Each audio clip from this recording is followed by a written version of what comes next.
Venezuela সংকটের রেশ কাটতে না কাটতে এবার কিউবার উপর চাপ বাড়ালেন মার্কিন প্রেসিডেন্ট ডোনাল্ড ট্রাম্প।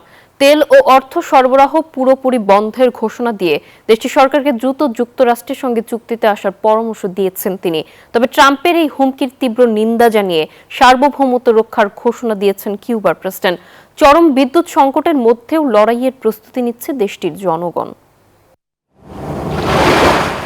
ভেনেজুয়েলা থেকে আর এক ফোঁটাও তেল কিংবা টাকা পাবে না কিউবা।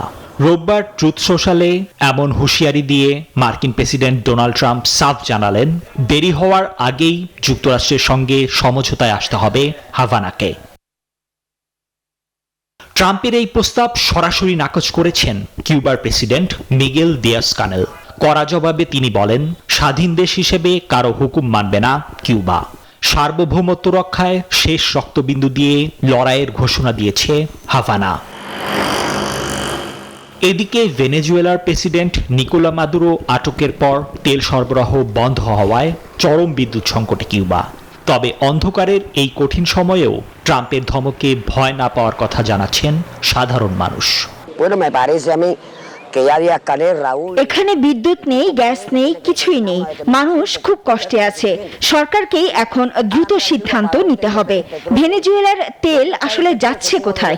আমাদের এখনই পরিবর্তন দরকার। রাজনৈতিক এই দ্বন্দ্বে সংকট আরও বাড়ার আশঙ্কা থাকলেও যে কোনো পরিস্থিতি মোকাবেলায় প্রস্তুত কিউবার বাসিন্দারা। নিবির আমিন, নিউজ 24।